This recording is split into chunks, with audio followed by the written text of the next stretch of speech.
Hey, BA fam. I could not be more excited to bring to you our two incredible powerhouse guests today.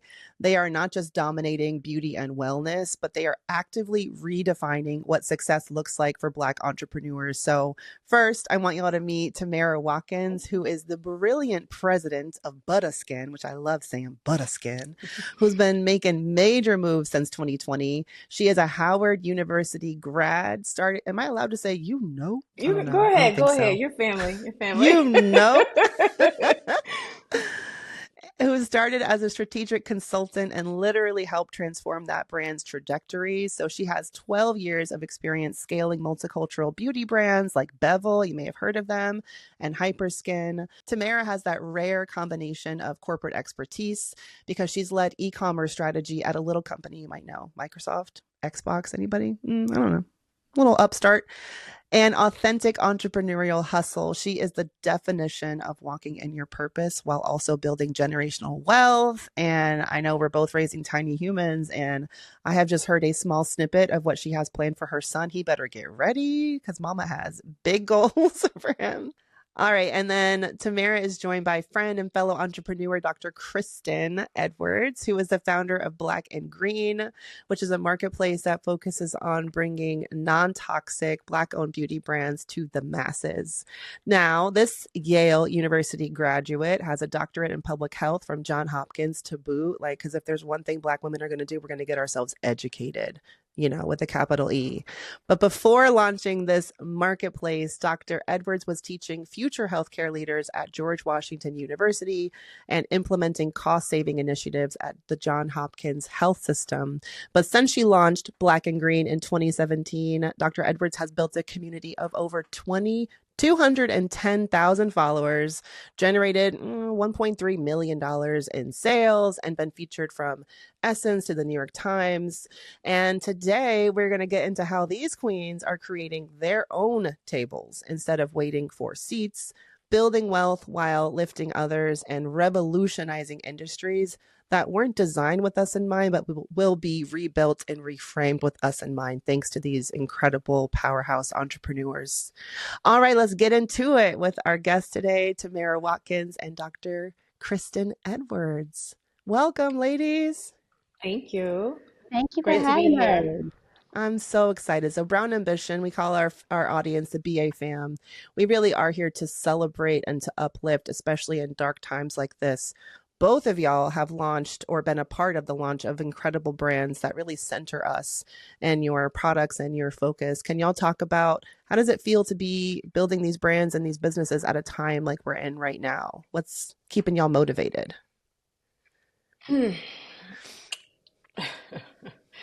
Well, to be honest, I wake up every day and I feel so incredibly grateful to get to do what I do. I Mm, recognize that I am very privileged in order to lead the type of brand that Buttah is and what Buttah represents. So it feels great, but even now, more so than ever, there's a battery in my back. I'm literally in DC's backyard. So Kristen, I don't know how you feel, but because we're so close to the DC area and to government, you really do feel it.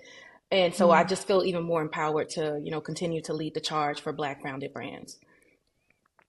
Did that come immediately? I'll let Dr. Edwards go too. Do you want me to call you Dr. Edwards or Kristen, or what do you prefer? Do whatever feels good to you. My mom would just say, tell people to call you Dr. Edwards. You work for that doctor, but Hell yeah. Kristen is fine. So do whatever your heart leads Well, you we to. just met, so for now you're going to be Doctor, okay? Okay, And then let's go hopefully we for can Doctor. Doctor Edwards. All right, well, I'll let you go ahead and go. How are you feeling these days? I think that's the best way. Just take a deep breath. It could feel Ooh, very. I think what I've been trying to focus on is what I can control. mm-hmm. And there's so much that I can't control, and I refuse to let what I can't control pull on my energy too much. And so Mm. I've been very intentional to worry about what I can't control. What I can't control is where I spend my money. What I can't control is where I spend my time. What I can control is what I watch on TV. I'm not watching that little orange man do stuff because I don't want to spend my time doing that. So I control Mm. what I can control and try to ensure I'm wrapped around love as much as possible. But like you said, that's a privilege. That's a privilege that I get to control that in that way. There's some people who can't control it the way I can control it. And so I'm thankful for the privilege, and I'm using the privilege to try to control as much as possible. I mean, we all know entrepreneurship ain't for the faint of heart. It is stressful. It comes with all the challenges. And one of the things that I've been most grateful for is like, thank goodness no one's sending me emails talking about, can you send me 5 bullet points, and, and fearing for my job, and at least being your own boss is some comfort in these days. And I agree with Brown Ambition, even waking up the day after the election and I came to talk to BA fam, and I was surprised by myself, by my hope and the level of inspiration I was feeling, the call to action, battery in my back, just like you, Tomara. And that's why when I came into the new year with BA, I wanted to create a different format where it wasn't just about interviewing a specific guest. It was about really having a round, like not a round table, it's a virtual table. So there's no shape to it, but I call it the brown table, where we actually have people who represent not just success, but also the power of community. So that what I love about y'all is that you're not just fellow entrepreneurs, you are friends. And I want to hear about that relationship, and how do y'all think your friendship has been growing over the years and how that has helped y'all in scaling your businesses individually. I'm glad you are shifting the format, because one of the things that I believe is going to be so key for Black brands moving forward is collaboration and community. I think so often, and a couple of years ago, I was sitting on, like when I say a couple, this was a lot of years ago, Black Enterprise used to do these State of the Black Business calls. I'm not sure if they still do them. Okay. But Earl Graves Jr. was leading it, and he was saying that he recommends the future for Black businesses when it comes to growth is collaboration. So, and that would really be in the shape of mergers and acquisitions, essentially. And the reason why is because we're like fighting over like this small piece of the pie. When, if you get 1/8 of a slice and I'm getting 1/8 of the slice, why don't we combine those two slices together so that we can get a much larger slice and combine the resources? So I'm really glad that you're shifting the way that you format the podcast. Thank you. Absolutely. But friendship wise, I mean, how have y'all supported what has that looked like for y'all, building alongside one another? So I think the biggest example of that for us, no, because it's just like so many ways, but one of the biggest ways is making sure, like, when I get information, I'm sharing it with Kristen, when she gets information, she's sharing it with me. If I'm doing an event, or if I can't attend the event, if Buttah can't be at the event, I'm reaching out to Kristen to say, hey, I have an opportunity. Do you want to take advantage of it? It's just not gatekeeping. It's just being as open as we can with each other, because her success is my success and my success is her success. I think that's the beautiful thing about Black women, is that we operate as a community no matter what. Like, we try to support each other as a community no matter what. If I get something, it's not a competition. I think that we often hear in the Black community that we're keep pulling down each other. I don't know where y'all find these people at, because that's not my reality at all. Every Black woman I have met in business wants to see me succeed. That's the core of what Black and Green is. That when I read the article that the products marketed to Black people are more toxic than the products marketed to everyone else, everyone was like, well, why don't you just create your own product? I was like, because that's not my genius. That's not what I'm good at. But there's tons of Black women who do that already. You just don't know that they exist. So that's going to be my role, is that I'm going to try to create a community where they're all together, where you can come find them. And so community and working together in partnership and friendship it's natural. I feel like it's natural for Black women. And how had that relation, because y'all met in you said 2016 or 17? 2016. And at what points were y'all in your careers / business? Because Kristian, Dr. Edwards, rather, it doesn't sound, I'm not ready for Kristian yet. I'm not ready. I tested it out. I'm not ready. Dr. Edwards, you started your business around the same time. And I know, Tomara, you had your career in corporate. So It's I love that it's almost like y'all have been on this journey, but at that time, how did you nurture that relationship? I hear all the time from people, how do I get a mentor? How do you meet people and, network and all of that? So talk a little bit about how y'all have nurtured your relationship all this time. Just staying in contact, just sending a text message. Hey, how's it going? Hey, there's a grant opportunity. You should check it out. It's not anything formal, It's not like Mm, this a formal relationship. It's just doing what naturally comes to us, just as people who want to see each other succeed. Yeah, and I think a key piece of that is intentional. We're all busy women. We all have a million things to do. Have two little kids running around in here. Got a husband running around in here. If I want to, I can be busy, but it's making that attention. It's hmm not. I can't be. I am busy, but it's making that attention. And when something crosses me, I say, "Oh, have you seen about this? Oh, have you heard about this? Oh, have you checked this out?" It's just that intention to make sure if I can't do it, maybe she can. Hmm. Was there anything that y'all have learned from one another that you sort of like keep with you? Resilience, like just watching what Kristen has been through, like the resilience, the will, the desire to continue going by any means necessary. I mean, if if I sometimes I'm just like, if Kristen can do it, I can do it. Mm, I have no excuse. Well, to be 100% honest, because we're podcasts. That's what the BA thing. yeah. That's what we're gonna do. Hmm. I didn't remember how we met. Mm, Since we met, I had a car accident. I was I had a traumatic brain injury, and my memory was impacted. My walking was impacted. The neurologist told my parents I may be a vegetable for the rest of my life. I may never walk again. I may never talk again. I may never remember anything again. I don't remember my own wedding. That's how impacted my memory was. But the beauty Mm. of it is I don't remember how I met people. I don't remember when we met, but I remember how I feel around them. That I remember. And I remember, oh, that she's a good person. I remember thank that. you. So it's interesting how the impact that you have on people or on me, that's how I have connected. I know whenever she's in my sex, I don't know how we met. I don't know how we trusted. I don't know how we know each other, but that she's good people though. But she good Not me people. crying over here. I don't know why I'm getting Yeah, emotional listening to that. Wow. I mean, I read about your accident and I was gonna take your lead on whether or not you wanted to talk yeah. about that. But I know that I didn't realize the impact it had to your memory. That's really heartbreaking. I don't know, I'm really yeah, wow. Yeah.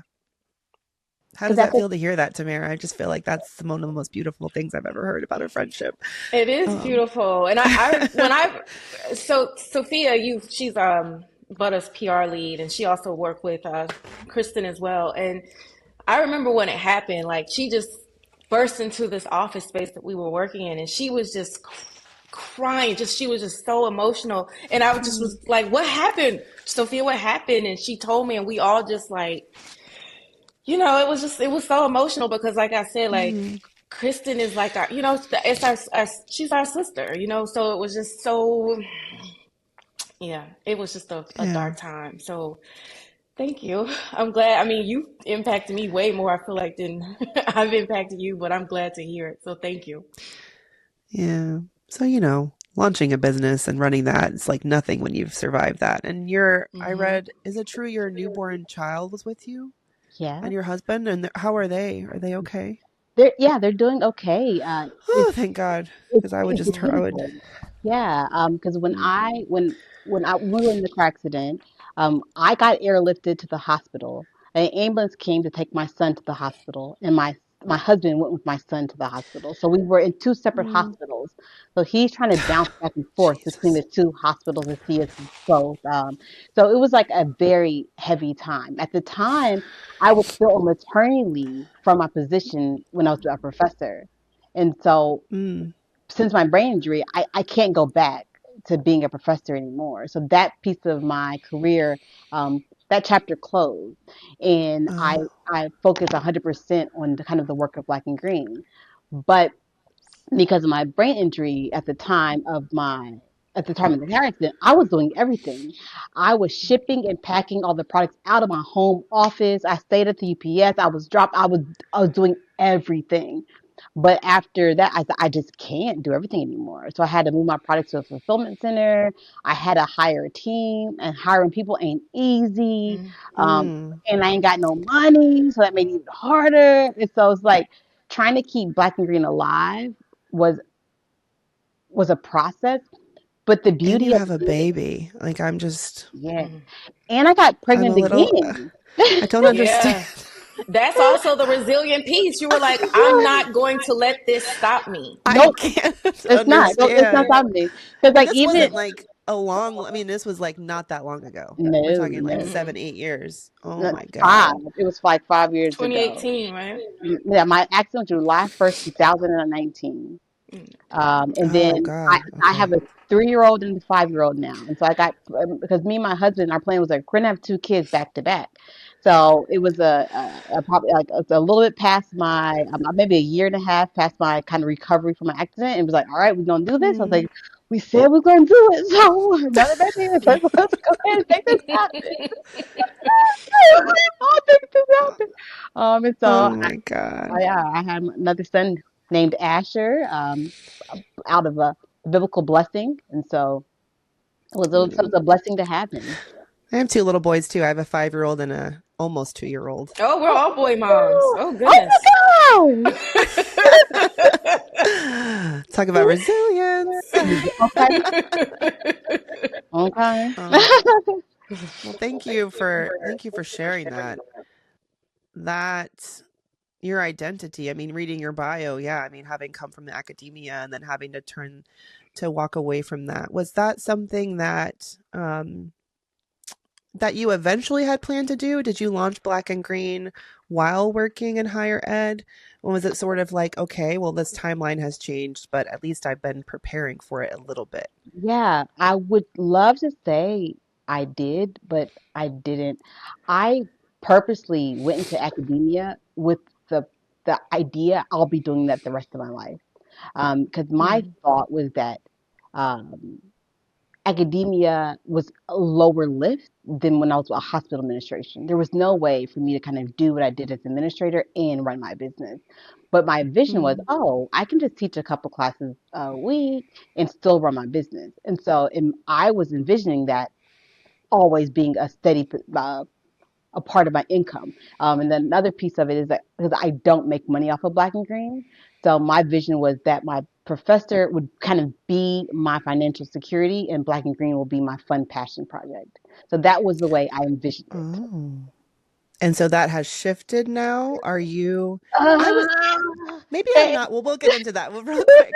So Black and Green, so maybe I thought it was like a marketplace where you are featuring all these products from other brands like a Buttah Skin or others. mhm. Is that the case? And then Yeah, if that's you're right. oh, okay. But you would like get their products and you were physically shipping them yourselves. So they weren't I, fulfilling.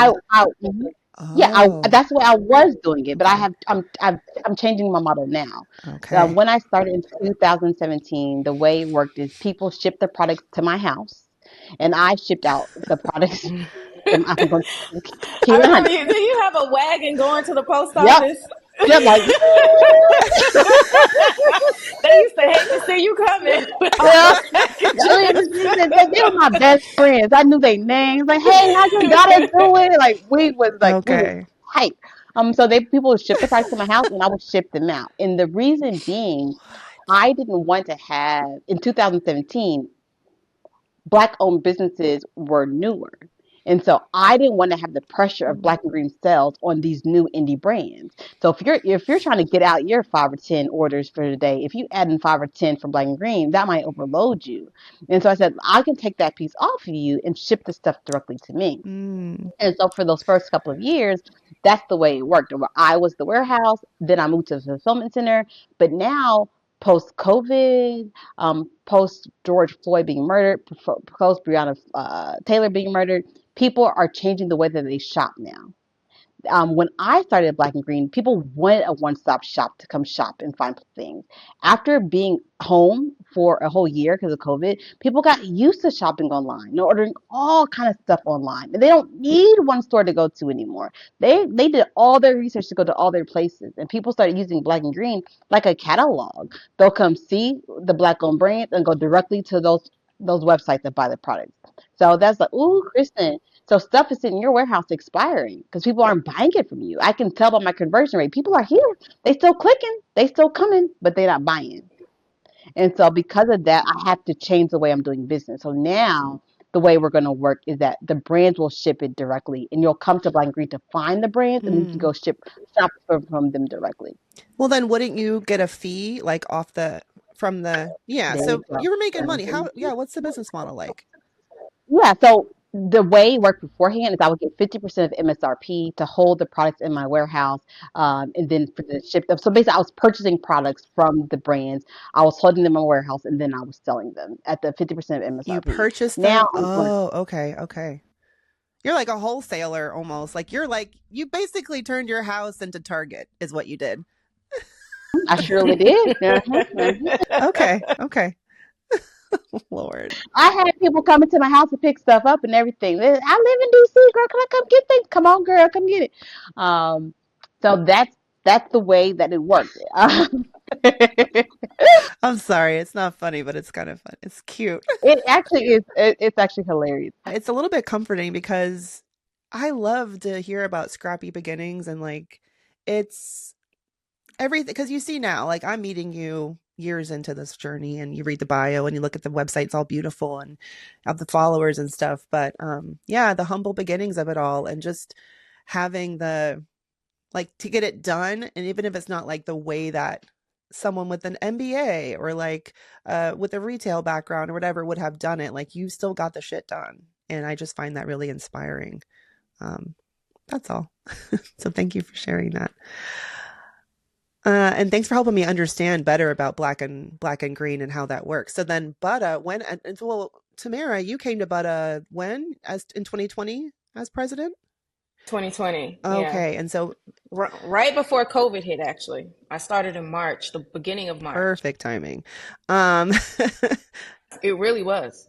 Okay. Talk a little bit about that. Cause you came from you were a consultant. I know we talked about Microsoft, but you were a consultant and you were helping businesses scale. Is that what you were doing as a consultant? Yeah, so I was helping mainly brands that were Black founded scale their online acquisition and retention strategies. So that's everything from Meta ads strategy, Google ad strategy, search engine optimization, SEO, email marketing strategy. So I came offering that suite of services to Buttah in March of 2020. And it was really great because the ownership really listened to me. Because when COVID happened and everything shut down and everyone had to stay in their homes, I was like, listen, a lot of my other clients were just, they were fearful and they really pulled back on their marketing spend. And I am a Warren Buffett fan. And a Melody Hobson fan and a John Rogers fan, Ariel Investments. And, they also often say when everyone else is being afraid, that's when you should be, brave. And so while everyone else, all the other brands and companies were afraid to spend their marketing dollars, we went balls to the wall. We pushed the accelerator. And so we started like really ramping up our marketing budgets, and it was synergy. There was a lot of synergy because Black people were seeing what was going on, and so they wanted to, it was a battery in their back to support Black founded brands because they realized, okay, where we spend our dollars matter. And so we need to spend those dollars with brands that are going to reinvest it into our communities. And so once we did that, growth was exponential. Like it was a fast moving train. Okay. I love that. That makes so much sense, the Warren Buffett reference too, because I know him as an investor and he talks about, and I always say that when the market's going down, It's like, a sale. clearance sale. It's a sale. Let's go get some stuff. That's cute. Apple's 50% off today. That's really wise. And Melody Hobson, she's Ariel Investments. She's co-CEO. Co-CEO, right. I also think about Stacey Brown Philpott from TaskRabbit CEO, and she was a CEO at TaskRabbit, and she has since launched a venture capital fund too. She's another rare Black female unicorn in venture capital. And yeah, it's really nice to hear that. I feel that way about Brown Ambition. I don't know if to give y'all some backstory, BA, we've been around since 2015 as a podcast. And I was a journalist, a business journalist at like Yahoo Finance, Business Insider. I did SEO marketing for a financial fintech company for like 5 years. So marketing sisters here. And yeah, and I went full time with Brown Ambition honestly, I went full time as a solopreneur in 2021. And I have a coaching practice that I do. But when my business partner for Brown Ambition left at the end of 2024, it was my opportunity to like recharge the way that I approach Brown Ambition. And I had the great fortune to attend this conference called Afro. Oh, I went in November. You were in Houston? Yeah, you were there too? There. Well, there was only about 30,000 of us, so like it was a lot. Well, Tomara, then I had not been to. I mean, Morgan is one of the first guests on Brown Ambition, all those years ago. And anyway, I left with this light. I left with this sort of like quiet knowledge that, oh, Brown Ambition is way more than a podcast. It's been my baby all these years, and it's been this platform and this way of, really centering women of color in conversations around wealth building. But for me, I'm like the business, the size of it, the scope of it. It was impossible to leave Afrotech just thinking of it as a podcast. And now I'm balls to the wall too about creating a real, media platform. And you see people like Joy Reid losing their shows at MSNBC and Rashida Jones leaving NBC, and like these voices in media and how necessary and essential they are at a time like this. And I just really feel that that calling. And by hearing from people like y'all too, it's just very inspiring, because I used to have these conversations very much like, oh, that's great that you did that. Now I feel like I am trying to gobble up as much intel and as much guidance because I want to build too. It's very inspiring. And I don't have a question. I just wanted to share that. That's all. Thank you. All right. So with Buttah Skin, what makes it different than other brands that are on the shelf, and why should we be buying up all y'all's products? Oh, well, what makes us different is the founding mission. So Buttah was founded by an actor named Dorian Renaud.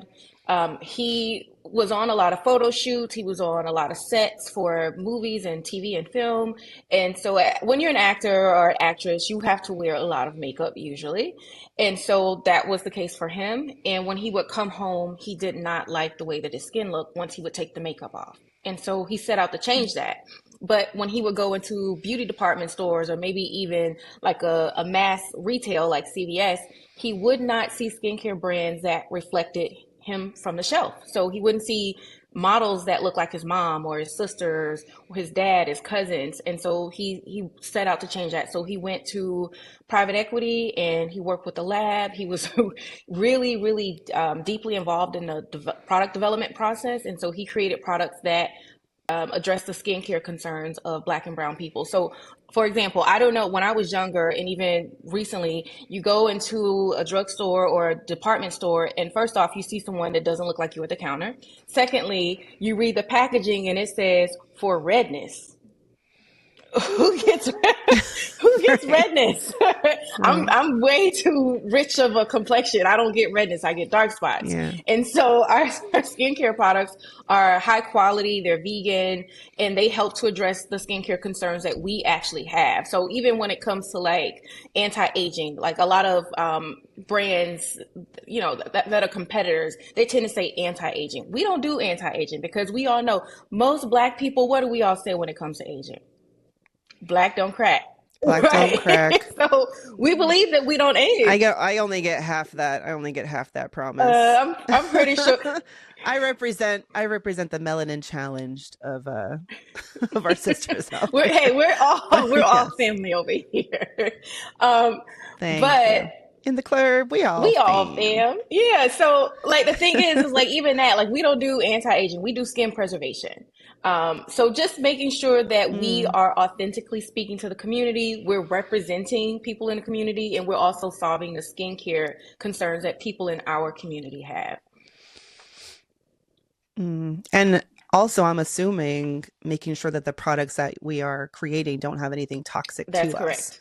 Um, I mean, I was a just for me kid, Mm, like, the box, the relaxers in a box, and seeing the lawsuits against companies and the dangers, and we're still finding out.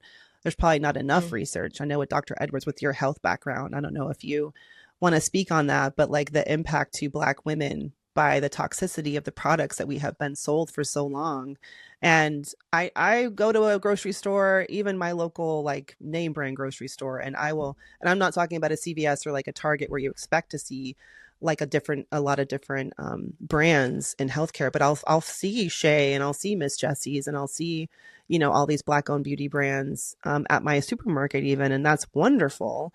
But are you finding that today's products are really and truly like healthy for us and better for us? And how would you educate consumers as we're shopping to make sure that we are like being smart about the products that we're putting on us, on our bodies, our hair, I always recommend to take skin, the food everything? label approach, to be honest. Like just like you look at a nutrition label on the packaging of your food, the ingredient list is the Mm. nutrition label.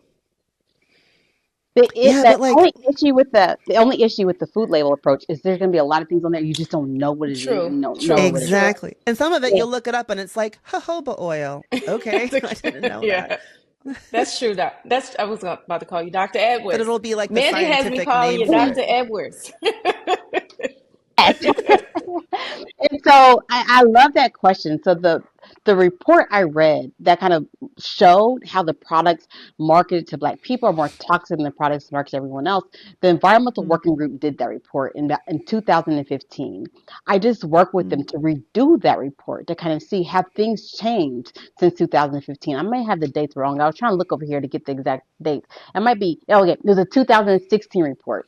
So they just okay. redid it in 2025. I worked with them to redo that report, and we found a couple of things.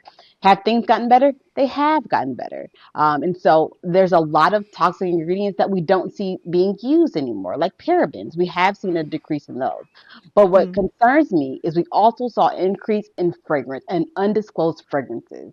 And why that concerns me is that a fragrance mixture can be a mixture of over 1,000 different ingredients. And when you don't disclose what you are in them, it can be all kind of ingredients that you're throwing in there that are linked with cancer. It can be formaldehyde releasers. So it's all kind of things that can be in fragrance, oh. undisclosed fragrances. And so we did see an increase in that.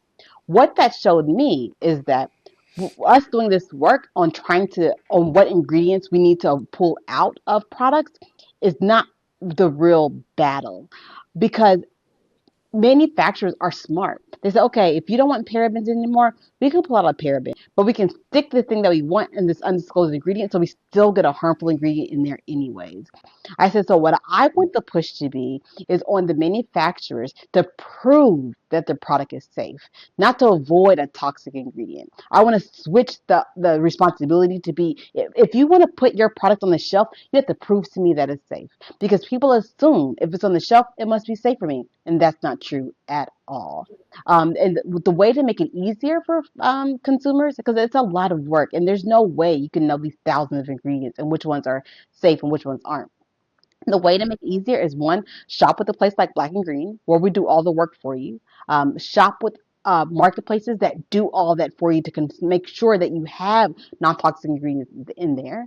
And so that's one way to make it easier for folks to purchase products. Because I don't have the expectation that you're going to know the background of every single one and the background of every single ingredient. There's no way you'll know, and they're hoping that you don't know. It's marketed and it's named in a way that you won't know. It's just some crazy ingredient. Another kind of tool I use, if you can't pronounce it, stay away from it. That's kind of like the more of a food label thing. If you can't pronounce it, you don't recognize it, it's probably not the best thing for you to use. Is that 100% true? No, it's not 100% true, but it's a good way for you to get a little test for it when you're trying it out. So, Kristen, can I ask you a question as a follow up to that? In terms of you wanting manufacturers to prove to a consumer that the product is non-toxic, what would that look like? Ooh, I love that question. So what would that look? I imagine us having I imagine us having a report. I don't want to use the word report, but kind of having a metric that say, hey, you have to prove your safety on these different things. That I don't want us to have to go test every single ingredient to figure out what are the negative health effects of those ingredients. I want you to come to us and prove the safety of your product. Like, hey, we have done the testing of this. We have verified the health of this. We have verified that when these products are mixed together, here are the outcomes of this product. So I want the manufacturers to do the work of proving to us that it's safe before we say, okay, check mark, you can put it on our shelves now.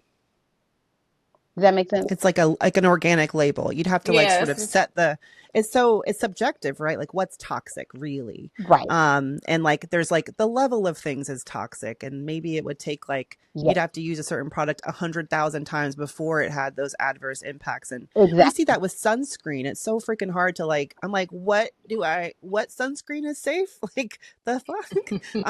It's so, pardon my French, I have a potty mouth, but it's frustrating, yeah, as a consumer. And I love the idea of black and green being that sort of screen, which does put a lot of burden on black and green, which you should get paid for. And I hope you've talked about grants and stuff and all that. But I wonder, like, yeah, who there is no organization that defines those terms, so it would be up to an organization like Black and Green to say, well, Right. you can't sell on our website unless you meet these like metrics and have this seal of approval. And Black and Green uses an environmental working group. So that's hmm an organization that has done the work and doing the research under every single product, every single ingredient, and trying to Okay. understand the toxicity of that ingredient itself. And so that is one organization that exists that does some of this work for us. And I believe they have an app where you can scan the product and it can let you know kind of what the toxicity score of that is. So any product on Black and Green, we let you know what is the EWG toxicity score. And it's also something important to mention is that in the European Union, they do a much better job than we do in America. Then in America, but Mm, we don't tell you what ingredients you can use, what ingredients you shouldn't use. In the European Union, they say, okay, you can use this ingredient, but only use this much of it. You can only use this much of it. They have regulations on the percentage of ingredients that you can use. And so mm, they have a lot more control over the things that are being put into products. And so the beauty of that is that we just say an ingredient is bad, ingredient is bad. Okay, cool. Versus they'll say yeah. ingredient and this a lot is bad, but if you use this amount of it, it's okay. And so they have a lot more regulations around the actual amount of ingredients that can be used, which I like that. That I think that Mm, it still lets the science be there, and it still it just controls it in a different way than control it here. We don't have any federal control in the America at all. States are doing it. So Maryland has done some work mm. to ban some ingredients. California has done some work to ban ingredients. And so states are taking on the responsibility of banning ingredients in personal care products. Okay. Now imagine like for you, Tamara, as a business owner, or not a business owner, but being a part of Buttah Skin, hearing that, can you talk a little bit about what that would look like from like it almost would add a lot more work on the creator side, the founder side. And we want more businesses by us, but do you see any limitation there or any other perspective to add to that conversation? Uh, I do think it would put, especially if you're a smaller business. I think if you are the size of, let's just say, a Butterskin, and you do have access to private equity dollars and you're a leveraged business, maybe not so much. But if you're a smaller business, it could put more of a burden on you because these processes are expensive. Working with these EWGs are expensive. And so that is definitely, it could, I'm not going to say it definitely will, but it could chip away, at your margins because either you're going to have to raise the price of your product or you're going to have to take more of a hit on the margins of the product. But I think, Kristen, I was actually going to ask you, do you think in terms of your business model, would you consider becoming a service that helps to basically become like the easy pass lane for Black and brown businesses to work with the EWGs in order to get them those certifications that they need? Because I think another consideration is the bandwidth and capacity. If you're a solopreneur, like you're already looking at,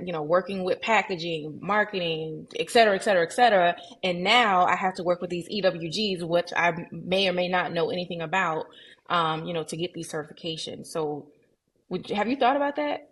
Like as an additional arm of your business? Yeah, I definitely have. And I explored doing that and trying to help people get these certifications and testing on their product. And because I care about it, what I found is, how do I say this in the right way? What I found is it didn't lead to the person making more sales. Mm, And so it was hard for them to make the choice to invest in it. mm, They said, so, okay, That's America for you. It's interesting though, It's not because we're making hearing money. something different from Ulta. ooh, what do you hear? So I'm hearing that when these badges for these certifications are present on PDP pages, PDP product display pages, for those aren't in the e-commerce world, they see Yeah. an increase in conversion rate on those PDP pages. So I think if you can equip people, business owners with that data on how these badges are actually going to benefit their sales, like, incrementally, I think it will help that conversation go maybe a little bit smoother. Yes, I love that. If basically, I need the data to show by you doing this, it Hmm. is going to increase your sales. But Yeah. I didn't have that data. I said just need to do it because it's the right thing to do. So and that wasn't enough to to get people to move.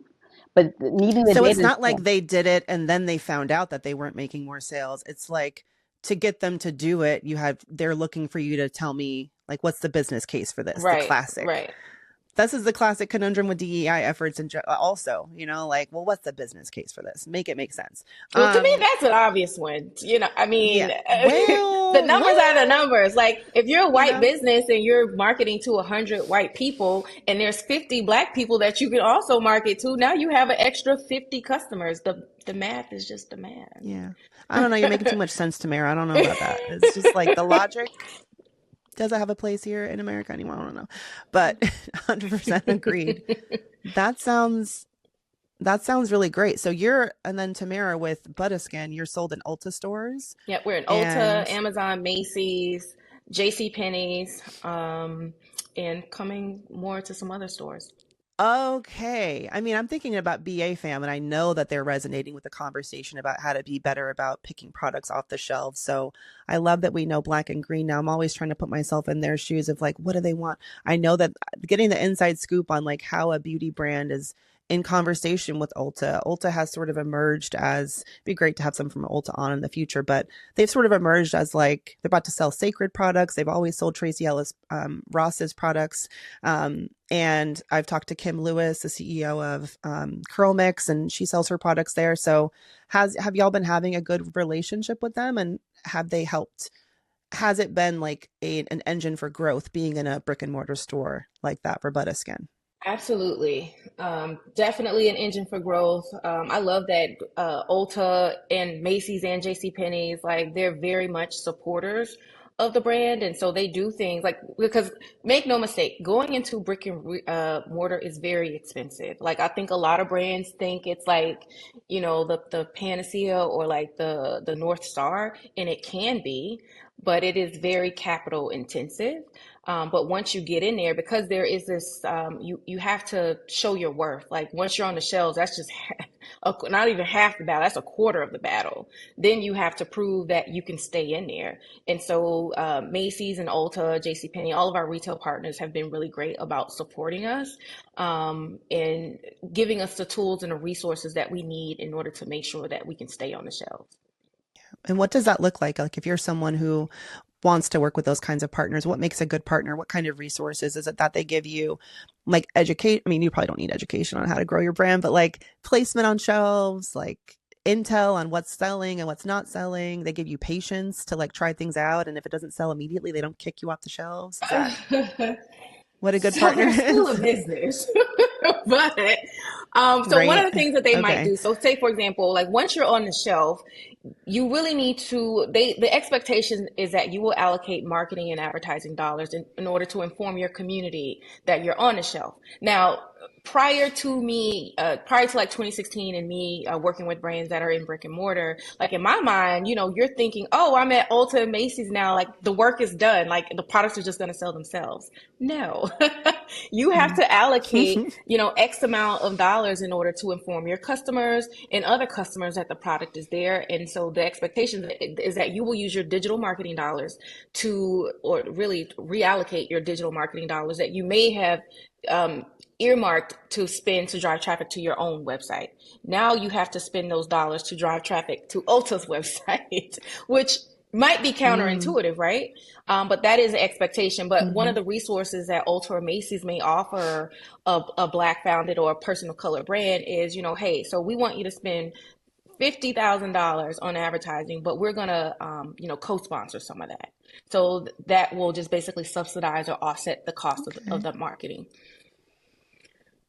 Mm, which is okay. which is really helpful, like $25,000, could be a real big help to a brand that might, have some cash flow challenges. That's the interesting thing I want to talk about with wholesaling in a business and the marketing, that when you and the price of products, and see if I can do this in a quick way. So let's say a product costs $10. When you wholesale it, you're usually going to be at 50% of MSRP. So the person's going to take home $5, and the brand, the Ulta, is going to take home $5. And it's 50% is pretty fair terms. Sometimes you can get 60% of you giving to the brand, or 70% depending on what the brand is. And so there's already that split there. And then on top of that split, they want you to put money behind pushing people to buy from them instead of buying from you directly. So that's the piece of wholesaling, in brick and mortars, that I wanted to pay attention to. And what I am encouraging people, and as an owner of a marketplace, I encourage people, go directly and buy directly from that Hmm. brand, because that ensures that they get all the money. I don't know if that Yeah. hurts or helps. Like if you have your thing at Ulta, I'm trying to make my Ulta look good, so I want my people to buy through my Ulta. I'm like, but buy. Right? I want you to get all the. I want you to get all the money. So make sure you get all the money. We always say, like, if you need butter in a hurry, then you go to Ulta. If you need it in a hurry, you go to Mhm. Macy's or you go to J.C. Penney. So it just depends on, how quickly you need your products. If you're about to go out Mm. of town and you can't wait for 2 day shipping, please take yourself to Ulta and pick some butter products up. And you may have more on your website than you do on an Ulta shelf, Yeah. right? Yeah, limited shelf space. So not all the products are not available at Ulta, but we are working on that. We're looking at purchasing behaviors in store versus online and trying to figure out how can we create Ulta, JCPenney retailer exclusives that cater more to the needs of people shopping in person. Oh, I love it. Okay, because I just want to go a little bit deeper into your background, Tamara, because now you're the president.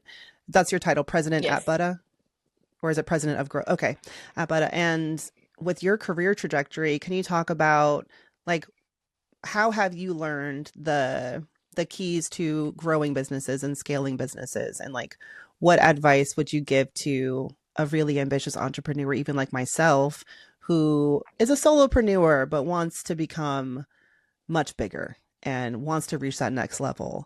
And from me, like what I hear is like, well, venture capital is harder to come by. So I've been looking at things like grants and other opportunities to raise capital. And I just wonder, with all your expertise, um, how have you gained so much knowledge, and like what advice would you have for me, Okay, man, us, VA I have fam? a lot of advice. I talk about this a lot with my husband. Just some of my things I wish people knew. Okay, first one. Talk to me. Forget your husband. He's probably sick of it. He's like, if you don't go find a microphone somewhere, Yeah, maybe. tell me. Okay, so the first one is VC. I would say, but when it comes to venture capital and grants, I would also say maybe don't stop that. But I always like to focus my attention on the big bets, the big rocks. So grants are cool, right? Like you get 10,000, 50,000, and that's some real money. Mm-hmm. But money that can really make a difference in your life is going to be by going to private equity and venture capital, because the same amount of time that you're spending applying for a grant, because every single grant application wants you to upload a unique video and a unique process application, Yes. and that could take you, by the Yes. time you're finished, 4 hours, half your day is gone, when you can be pitching to private equity folks, or you can be building relationships with investment bankers, things like that, the people who also have a lot of money to invest in brands. So I would say that also really get the time to know your numbers. Like you need to know you need to be fluent in financial statements. So you need to know cash flow statements, income statements, and balance sheets, because that's how private equity and VC are also going to evaluate your business. It's your business report card. And so if you don't know that, like I see a lot of founders talk about the warm and fuzzies, the branding and community building, and all that is also important. But the foundation of your business is also those financial statements. I do have them. I have a great bookkeeper, and she creates beautiful reports. And oh God, I sound like President Orange when I say beautiful reports. But it's when I even think about standing, I think I have so much work to do. It's crazy how I feel like I'm starting from scratch, even though I've been doing this podcast for 10 years. But it really feels like bringing all the skill sets across my career into this one like new chapter. And I genuinely feel like I'm starting from scratch in a lot of ways, which is exciting, but intimidating. Because I know about Brown Ambition, but like to explain it to a venture capital fund, like how am I going to build the confidence? Where am I going to, what do I, where, what? Practice makes perfect. Like I think the more you pitch, or and pitching, the more you try to inform people about an investment opportunity in your business, Mm-hmm. the easier it will become. But also think about, I always say, like, and I said this earlier at the start of the podcast, is I would encourage you to get married again. And when I say get married, I mean like maybe take on a partner, because what you may be good at is what your partner is not so good at. And so you combine your strengths, because I also see a lot of business owners doing it by themselves, and it's hard. I don't encourage Mm-hmm. it. Yeah, no, I at Afrotech, Oh, actually, I was sitting at the table with, oh, sorry, Dr. Edwards, go ahead. I was You got to just saying hit that. they agree. I don't encourage it either because I'm tired. Like how women just like you want a man to just come along and help us out, kind of thing. So I think it's the same way. I think you're Yes. stronger with partnership. Even Warren Buffett says that he's like Yes. the important decision you'll make of your life is who you get married to. Mm-hmm. Mm-hmm. Hmm. Yep. Yep. Yep. Yep. Yeah, and I think as a business owner, absolutely. And I think what I agree is what I'm trying to say. And I'm a little bit at this point where I would definitely be thinking about that. And at Afrotech, I was at a table and there was Raquel Martin. She's this, incredible therapist, and she has a big brand and a podcast and a book coming out. And she was sitting next to Rachel Rogers, who of course is like, we should all be millionaires and like a business baddie, and listening to them debate about Raquel's approach to like her business, and basically she wants to start a nonprofit arm, and then Rachel's like, listen, we all think we need to start nonprofits, like make some, we don't need another nonprofit, we need to make money. And yes, and but Raquel was like really firm in her purpose and like, but this is for the people, and she's like very rooted and like wasn't giving anything. And I was looking at them and I'm like, well, it sounds like you guys just need to like combine forces. And I mean, obviously not like literally together, but having someone who has more of that like just business bull sense, of like, well, here's how we can take it to the next level.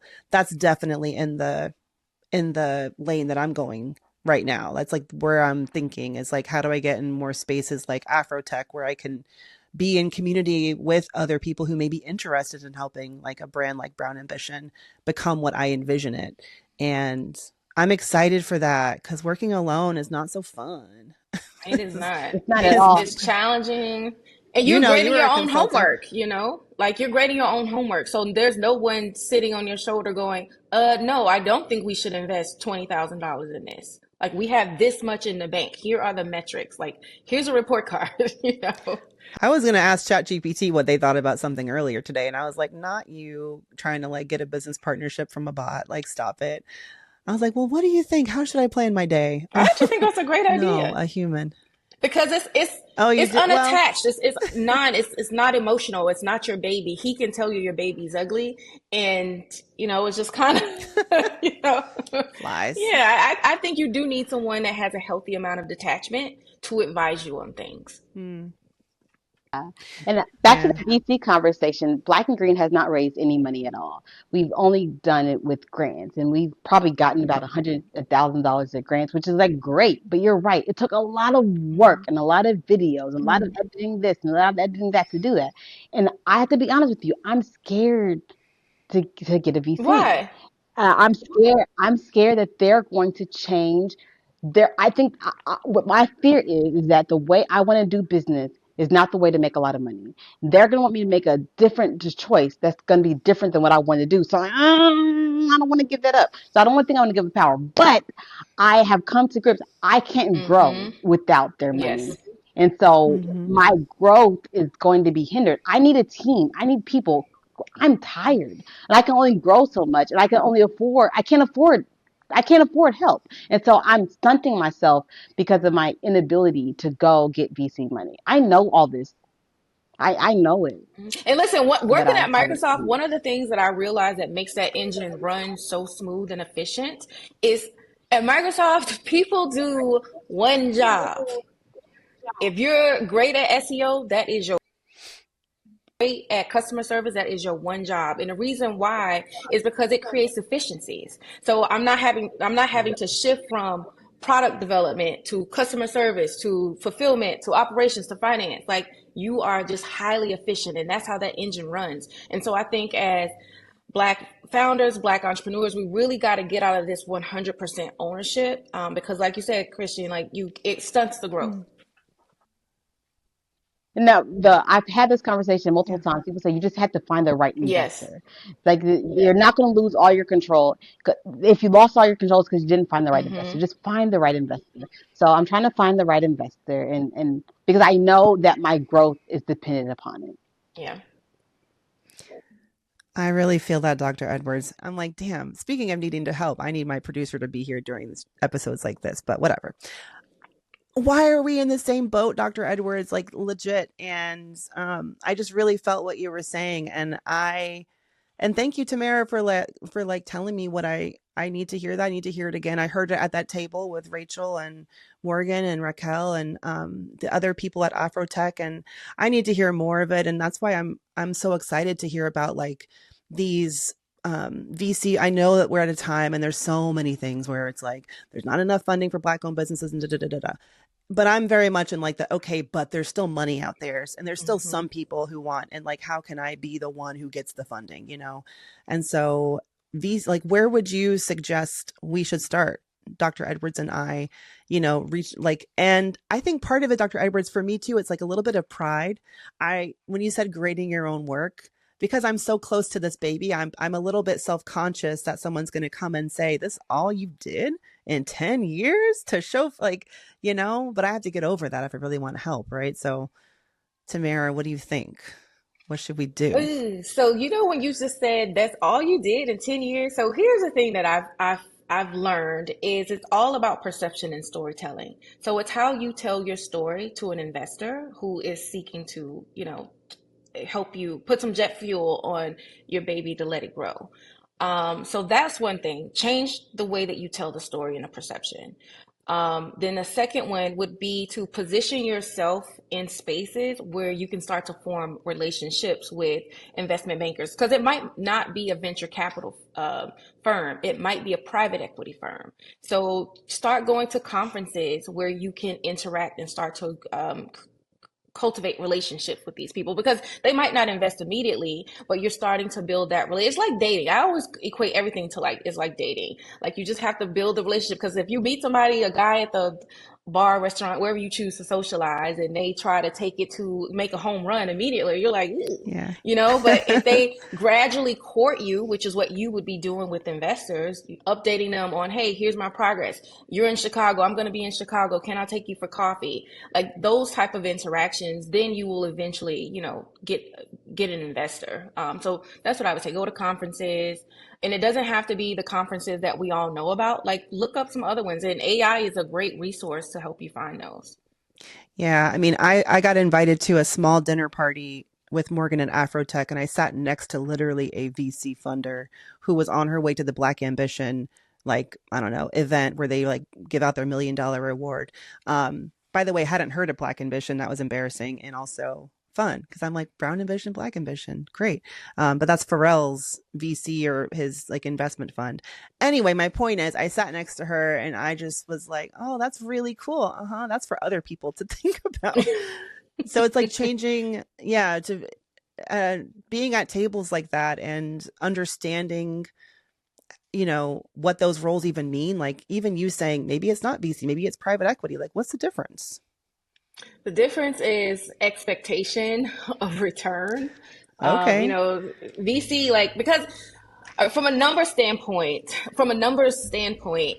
VC is looking at it from every, let's say, 10 businesses that they invest in, one is gonna like really set it off. So they have the expectation that you are gonna set it off. Versus private equity, like they're looking to sell, to buy, create some operational efficiencies, and then sell. So it's like real estate investors, but for businesses. Hmm. So which one is like bad? I don't know. They both sound scary. I don't want to be. um, Which one does Buttah use? We'll go that way. we're private equity. We're private equity. Okay. Private equity tends to run a leaner ship. So there's like, you're not VCs in the past, they've handed out like these big blank checks, essentially, almost. And so you get a lot more money to play with, but the expectation, there's a lot more pressure. The expectation is for growth, for exponential growth, is a lot higher versus private equity. Like they're looking to, like I said, create some operational efficiencies and then sell you off. Usually 18 to, I don't know, anywhere from like a year to 5 years. Sell you to who? Another private equity firm, perhaps, or another business. Oh, so I see. Well, that's the real estate thing. It's kind of like flipping a house a little bit. Yeah. You make a little bit off the top. But then as you as the founder or as the company, like, do you get a say in who your next owner is going to be? That's a little scary. You do. Typically, though, those type of things are, you hire a business broker usually, or Mm. you can start to build those relationships with investment bankers as well. So yeah, you have a say in it. All right. Well, thank y'all so much for I love the I love that even Dr. Edwards, you're getting to share a little bit about your journey with Tamara that maybe you hadn't before about like your like how you're thinking about funding your company. And Yep. I feel like after this, y'all are gonna have to like touch Oh Yeah, yeah. base. I know. I'm about to text you. Oh, I was about to Once we text get you too. I was off. like, girl, I need to talk to you about this private equity stuff. Like now, I need money. Help me get money. Yeah. Okay. Yeah, and I just feel like Dr. Edwards, like we can't let this stop us. Like we No, can't let a we little bit can't. of like No. hesitation. And Mm-mm. Tamara is one of those groundbreakers who's been there and understands the language and we can like someone that we can trust. I'm like, she's my Exactly. friend now too, but Yep. like someone that can make you feel a little bit more comfortable Yep. pushing forward. Because Yep. I'll be damned if I let that stop me from like really helping me create this vision. It's not gonna stop you. Yeah, amen. You either. All right. Yep. Well, thank y'all. Thank y'all so much for joining me at the Brown Table at Brown Ambition, Thank Dr. you. Kristian Edwards. That eye is going to trip everybody else. Your mom really did her big one with that. She was like, the challenge. And Tamara Watkins of Buttah, thank y'all so much for joining Brown Ambition. BA fam, make sure you check the show notes. I'm going to put links to their socials and where you can shop and buy their products and check out all their resources in the show notes. And thank y'all. I hope that you take care. Thank you, Mandy. Thank you.